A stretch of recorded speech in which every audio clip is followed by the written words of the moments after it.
nome da Mitter Group e da nossa representante no Rio de Janeiro, a empresa Tenecine, agradecemos o convite para participar do 5º Workshop de Alimentos Funcionais e Embalagem do Instituto de Macromoléculas Professora Heloísa Mano, da Universidade Federal do Rio de Janeiro. A matriz da nossa empresa fica em Pullman, no estado de Washington, nos Estados Unidos. Ela foi fundada em 1983 e se chamava Decagon Devices, é um decágono em que eram os pais e os filhos os sócios da empresa. O Dr. Galen Campbell, o fundador da empresa, é um cientista pesquisador de física do solo, principalmente de umidade do solo. E ele fez uns sensores para medir umidade do solo para que os alunos pudessem medir mais facilmente a presença da água no solo. A partir deste sensor, outros professores começaram a solicitar equipamentos e ele começou a sua empresa. E ela se estendeu do solo para alimentos, cosméticos, nutracêuticos, e depois de 40 anos no mercado, ela foi convidada pela NASA para desenvolver sensores para se medir água ou para se descobrir se haveria água ou não em Marte. E os sensores da Decagon, hoje Mitter Group, foi enviada com a sonda Fênix para Marte e continua medindo a presença de água no solo de Marte e enviando os dados para cá, para a Terra. Então, os nossos sensores, eles estão em todos os lugares, desde os vinhedos até Marte. A minha apresentação de hoje será sobre isotermadissorção, como determinar a vida de prateleira utilizando a isotermadissorção. Talvez o ideal fosse que tivéssemos alimentos frescos à nossa mão com muita facilidade para prepararmos um alimento saudável. Mas sabemos que isso não é possível.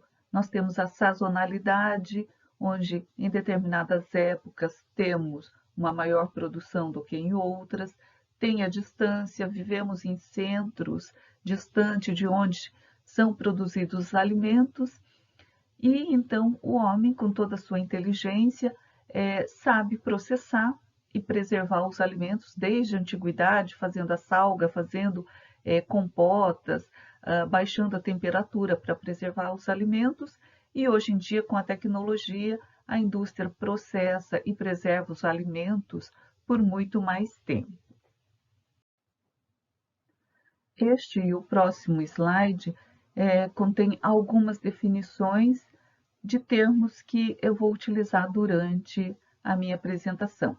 Então, só para ficar uniforme a linguagem, umidade é aquela umidade que nós fazemos de um alimento quando coloca, pesa o alimento, perda de peso, peso final e se calcula o quanto tinha de umidade, tá? Geralmente dada em porcentagem. Umidade relativa é a umidade do ar. E umidade relativa de equilíbrio é essa umidade relativa do ar quando entra em equilíbrio com o alimento ou com o material que nós estamos avaliando. A atividade de água, por definição, é a medida do estado de energia da água em um sistema. Eu vou falar um pouco mais deste parâmetro nos próximos slides. Umidade absoluta é a umidade volumétrica, em que você calcula a umidade em um determinado volume. A absorção é diferente de adsorção, sendo que a absorção é a retenção de vapor de água quando essa água penetra na estrutura do material. E a adsorção é quando essa água só fica na camada superficial do material, sem penetrar na estrutura dele. E desorção é a liberação da água absorvida ou adsorvida. Para se estudar isoterma, nós vamos precisar definir o que é atividade de água e o que é umidade. Atividade de água, por definição, é a medida do estado de energia da água em um sistema. Então, começando pela imagem, pelo desenho da esquerda, nós temos dois tanques contendo água, ligados por uma mangueira, vasos comunicantes. Como a quantidade de água, o nível da água do tanque maior está no mesmo nível do tanque menor, não há movimentação da água. Ninguém cede água para ninguém. Ou seja, estão no mesmo estado de energia. A figura central, se eu baixar o meu tanque menor numa altura mais baixa, né, do que o do tanque maior, o tanque maior vai ceder água para o menor. E no da direita, se eu erguer o meu tanque menor numa altura mais alta do que o nível da água do tanque maior, por menor que seja a quantidade do tanque menor, ele vai ceder água para o tanque maior, porque ele está com um estado de energia maior, uma energia cinética aqui no caso, maior do que o do tanque maior. Então, o estado de energia do tanque menor é maior do que o do tanque maior. A atividade de água já é um parâmetro conhecido na preservação dos alimentos, que impede o desenvolvimento microbiano a partir de um certo valor de atividade de água. Então, eu trouxe aqui só uma curiosidade, que em novembro de 2015, a National Geographic divulgou um artigo sobre alguns arqueólogos que encontraram um pote de mel em uma tumba egípcia. E nos hieroglifos estava dizendo que o mel era utilizado para adoçar alimentos, era utilizado como medicamento, também como forma de pagamento de impostos e para fazer o embalsamento. O que foi bastante surpreendente, que eles mandaram analisar o mel e mesmo após 3.000 anos, o mel continuava comestível. Por que este mel continuava comestível?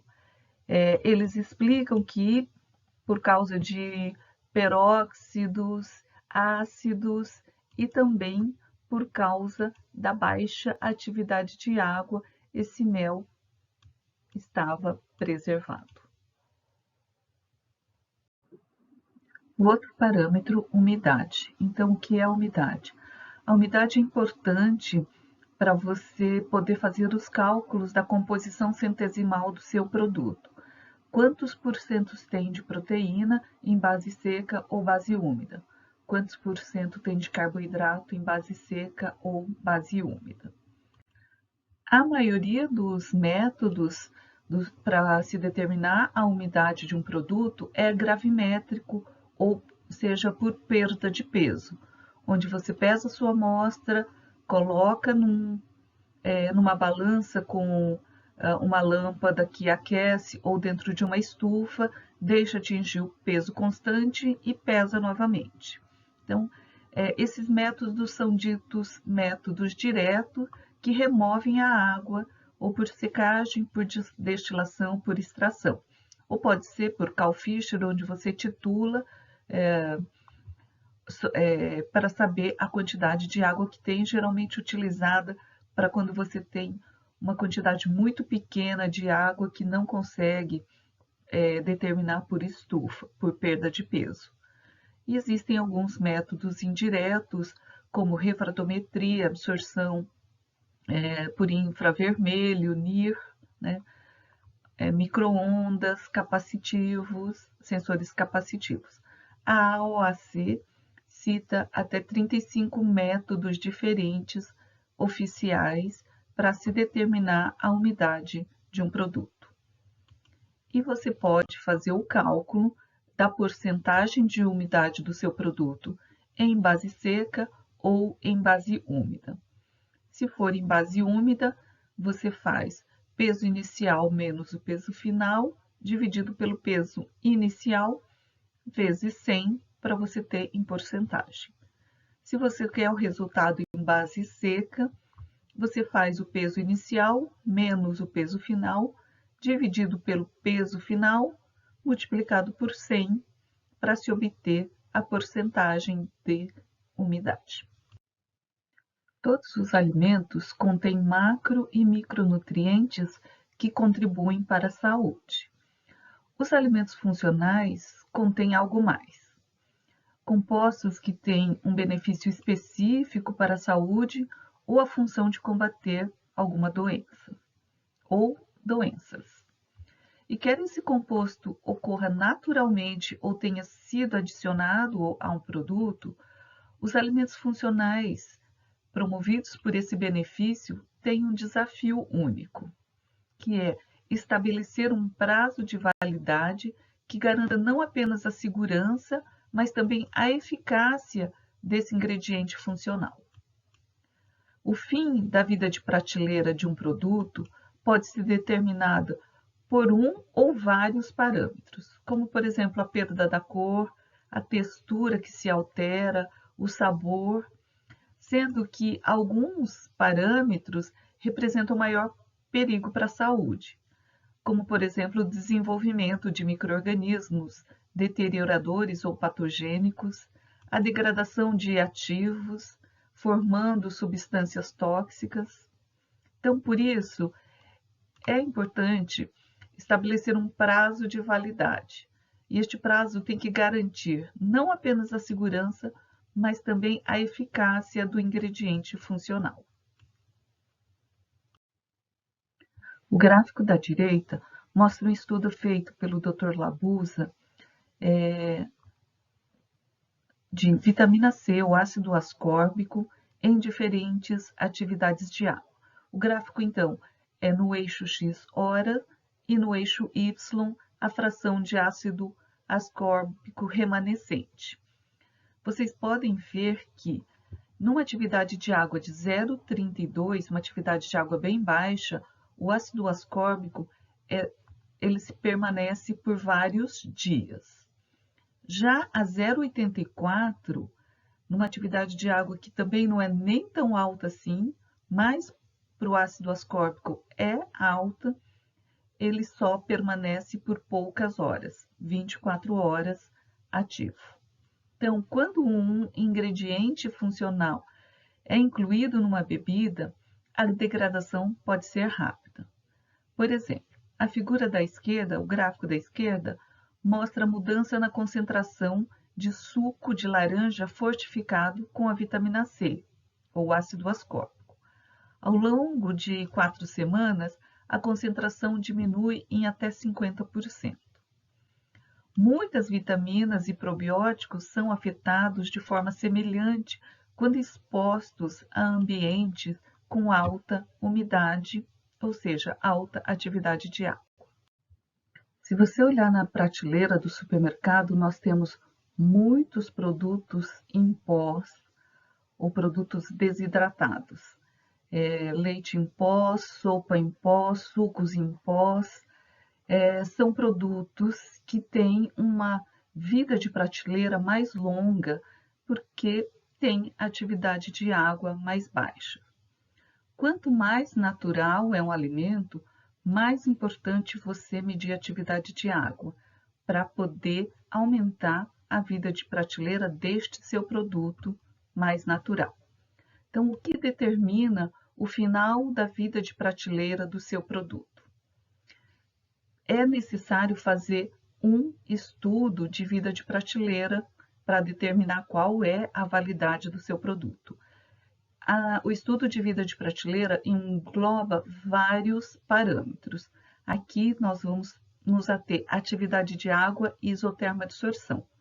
Mas, em linhas gerais, você pode ter determinado a vida de prateleira do seu produto porque, historicamente, ele dura 6 meses, ou porque um produto semelhante ao meu tem uma validade de 365 dias, então o meu também pode ser que tenha, mas será que isso é correto? Você pode estar descartando um produto como vencido, como data vencida, mas que ele ainda esteja bom. Ou vender produto que ali na sua embalagem ele não está expirado, mas na realidade ele já está ruim. Ou pagar muito por uma embalagem que não está ajudando o seu produto. Ou o contrário, você abrir mão de uma vida de prateleira mais longa, só melhorando a embalagem.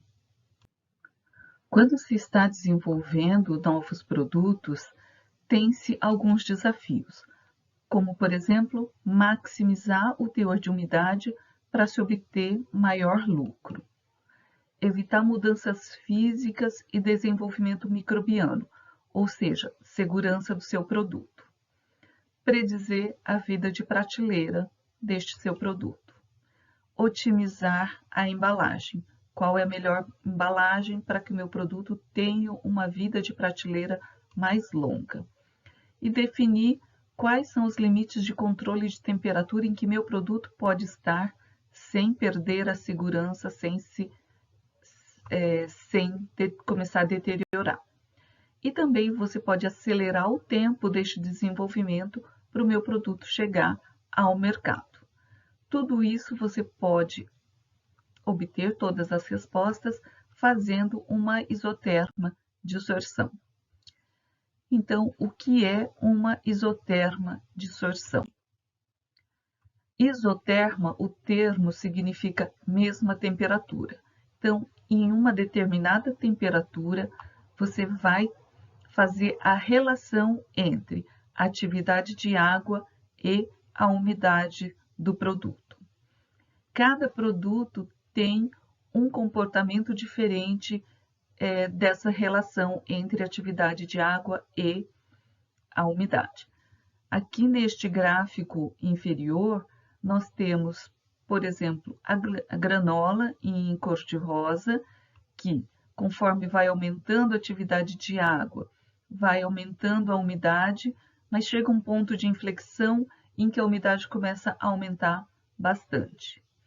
Em azul, nós temos um glacê, esses de cobertura de bolo, em que a atividade de água aumenta bastante, mas a umidade não aumenta muito. Então, para cada produto, tem um comportamento diferente quando você traça a isoterma dissorção. A relação entre a atividade de água e umidade é específica para cada produto. A oxidação de lipídios, nós temos a formação de um U. Quanto mais baixa a atividade de água, eu posso ter uma maior velocidade de oxidação. A rancificação do meu produto pode ser mais alta. Se eu tenho valores de atividade de água entre 0,2 de 0,3 a 0,5, eu tenho uma preservação da rancificação ou da oxidação lipídica dos meus produtos. E se a atividade de água começa a aumentar, aí propicia novamente a oxidação lipídica. Então, nesse gráfico, nós também podemos dizer que a segurança e a qualidade do meu produto em relação a rendimento e receita. Tá? Como são geradas as isotermas de dissorção?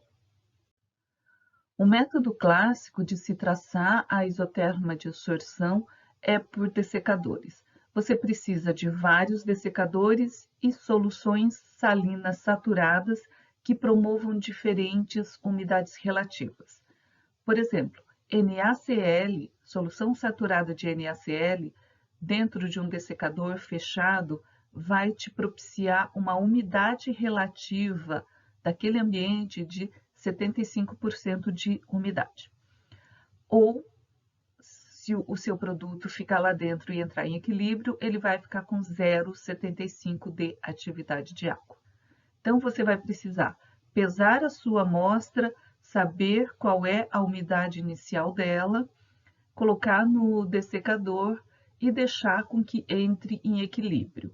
você vai pesando essa sua amostra de tempos em tempos até ver que atingiu o peso constante. Se ele atingir o peso constante, ele vai ter a umidade relativa que aquele sal propicia. E você determina a umidade deste seu produto. Então, você vai ter atividade de água e umidade deste seu produto, conforme os dessecadores. Um outro método é por equipamento. O equipamento tem uma balança analítica, você coloca a sua amostra e ele pode passar ou um ar seco, se você quiser fazer uma desorção, ou um ar saturado de água para fazer a adsorção. A diferença entre os dois métodos é que, com os dessecadores, você tem poucos pontos, porque você precisa de uma infinidade de dessecadores, se você quiser mais pontos. E no equipamento você consegue centenas de pontos. Então, fazer por equipamento, você tem uma curva com muito mais dados. Uma vez que obtive a isoterma dissorção, como que eu aplico na indústria? Este é um caso real de um cliente nosso que liberava o produto dele com 7% de umidade. A curva vermelha, nós traçamos uma isoterma de adsorção e dessorção. A curva azul foi uma curva feita com o produto dele somente de adsorção, o produto final dele somente de adsorção. Então, pensando na curva vermelha, a parte de adsorção, essa curva inferior, simulando que o produto dele vai recebendo água, vai sendo misturado, até que então a curva vermelha descendente, que é a vermelha superior, é a dessorção, quando o produto passa por uma extrusora e ela é seca até os 7% de umidade. Acontece que um dia esse produto foi seco abaixo de 7% e se você secar muito o seu produto, você perde em peso, perde a lucratividade. Então, eles reidrataram o produto até 7%. O que acontece quando você faz só a dessorção? Aquela curva vermelha dessorvendo até os 7%. Ele fica com atividade de água de 0,6. É um produto seguro microbiologicamente. Se você reidratar esse produto que já foi seco uma vez, até os 7% novamente, os 7% vira 0,8 de atividade de água.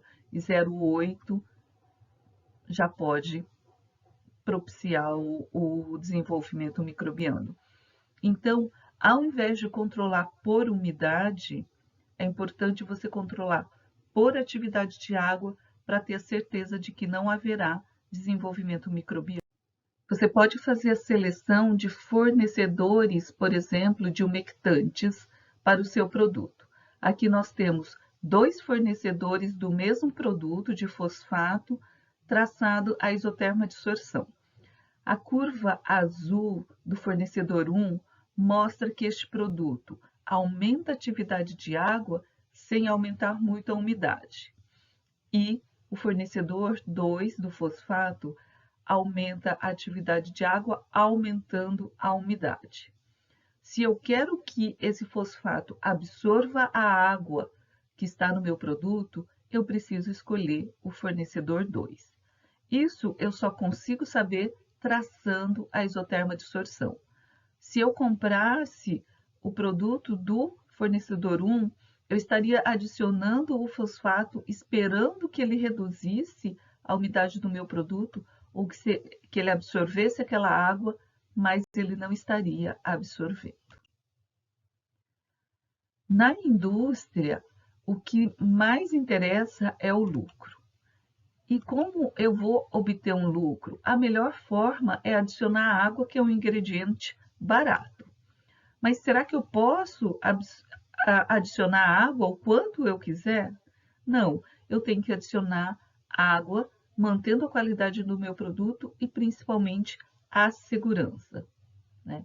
E o quanto de água eu posso adicionar então no meu produto, tá? A primeira coisa que eu tenho que fazer é traçar uma isoterma dissorção e saber qual é o ideal deste meu produto. Por exemplo, aqui nós temos uma curva de uma isoterma dissorção de um produto. Foi definido que a melhor faixa de produção deste produto, em que ele mantém o princípio ativo dele, e eu tenho uma maior produtividade, é entre 0,55 e 0,63. Abaixo dessa faixa, então o ideal é, entre 0,55 e 0,63, eu tenho qualidade, segurança, rendimento e receita. Abaixo de 0,55, eu tenho uma perda na qualidade deste meu produto. O princípio ativo dele não é ativo abaixo de 0,55. Acima de 0,63, eu tenho uma perda da segurança, porque pode começar a deteriorar, pode começar a desenvolver micro-organismos. Em relação à umidade, o ideal é entre 10% e 12% de umidade, que é a faixa entre 0,55 e 0,63 de atividade de água. Abaixo de 10% de umidade, eu tenho perda na receita, ou seja, perda de lucro. Quando você traça uma isoterma dissorção, um dos pontos mais importantes é você identificar qual é a atividade de água crítica do seu produto. A atividade de água crítica não é a atividade de água inicial, não é a atividade de água em que o seu produto vai ter que ser liberado, mas sim é o valor que o seu produto não pode atingir ou não deve atingir. Porque quando ele atinge a atividade de água crítica, ele começa a aglomerar, perder a crocância, começa a envelhecer mais a senescência. Então, é importante você traçar a isoterma dissorção para encontrar o ponto de transição vítrea, ou seja, a atividade de água crítica. Atividade de água crítica ou transição vítrea é quando o seu produto passa de um estado amorfo para um estado vítreo ou cristalino. Ele deixa de ser, então, uma estrutura sólida, rígida, para se tornar um produto borrachoso, mais viscoso. Você pode determinar a transição vítrea por um DSC, por um calorímetro diferencial de varredura, onde nós teremos aqui, você fixa a atividade de água e varia a temperatura para encontrar essa transição vítrea. No nosso caso, nós vamos fixar uma temperatura e traçar a curva da isoterma dissorção, ou seja, variar a atividade de água do produto e verificar quanto fica a umidade. Aqui no caso, nós fizemos uma curva de um leite em pó, que é bem clássica essa curva. No gráfico superior é a isoterma em si, com todos os dados, e no gráfico inferior é a segunda derivada calculada do gráfico superior. Por que nós calculamos essa segunda derivada? Que é para você encontrar este pico, a inflexão do seu produto, que é o momento em que ocorre a transição vítrea. É a atividade de água crítica do seu produto. Ou seja, este leite em pó a 25 graus Celsius não deve atingir a atividade de água de 0,66, porque ele começa a se deteriorar. O que acontece é que o leite em pó produzido com atividade de água em torno de 0,2413, ele está no estado amorfo meta-estável, ou seja, ele tem locais ou sítios limitados para se ligar com a água. Conforme ele vai tendo uma adsorção da água, vai aumentando e atinge aquele ponto de atividade de água crítica, que é a transição vítrea, é a transição do produto. Ele passa a ter, muda a estrutura, a conformação da estrutura dele, e ele passa a ter vários sítios de ligação com a água.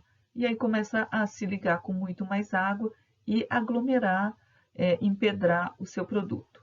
E se atingir, por exemplo, o 0,7, já há o desenvolvimento microbiano. Então, o leite em pó a 25 graus Celsius não deve nunca atingir 0,66 de atividade de água. Um exemplo comercial, então, é uma empresa de proteína em pó e ela tinha um problema de que de 5 a 10% da produção dela acabava empedrando e era descartado. Foi traçada a isoterma adsorção, descobriu-se que ela fabricava o produto com atividade de água inicial muito perto da atividade de água crítica. E por isso que atingia a atividade de água crítica facilmente e passava a aglomerar e acabava perdendo este produto.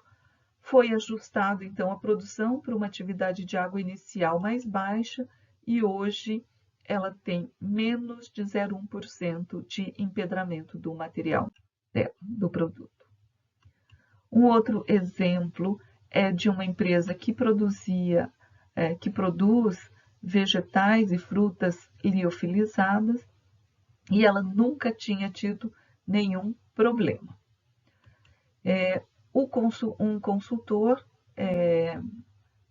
falou para traçar a isoterma adsorção do produto e verificou-se que ela superestimava a embalagem dela, que ela não precisava de tanta barreira ao vapor de água para aquele produto e então eles economizaram mais de 250 mil dólares por ano em embalagem, adequando a embalagem para o seu produto.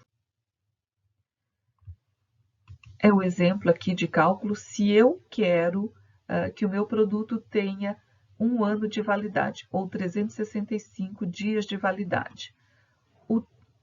A minha embalagem teve o teste de TPVA, ou de taxa de permeabilidade ao vapor de água, realizado a 37,8 graus Celsius, 90% de umidade. Atividade de água inicial de 0,2413, ficou estocado num ambiente com 60% de umidade relativa, atividade de água crítica deste produto 0,60, a área da embalagem, a temperatura de armazenamento e o peso da minha amostra. Colocando tudo isso na equação, traçando a isoterma adsorção, tem-se que eu preciso de uma embalagem que tenha o TPVA, a taxa de permeabilidade, de 2,58 gramas por metro quadrado por dia, para que este meu produto tenha uma validade de 365 dias. Qual a influência da temperatura na minha amostra, na minha isoterma adsorção? Então, tem um outro exemplo aqui, é uma empresa que produz lanches naturais, saudáveis. Ela desidratava esses vegetais, colocava dentro de uma embalagem e comercializava. Não tinha tido nenhum problema até um lote apresentar uma contaminação microbiana. O que aconteceu foi que este produto foi submetido durante o transporte a uma temperatura superior a 35 graus Celsius. O produto que a 25 graus Celsius tinha uma atividade de água abaixo de 0,6, quando em 35 graus Celsius atingia 0,7 de atividade de água, e 0,7 já propicia o desenvolvimento microbiano. A empresa, então, mudou a forma de transporte, porque o recall, desde lote custou mais de US$ 500.000.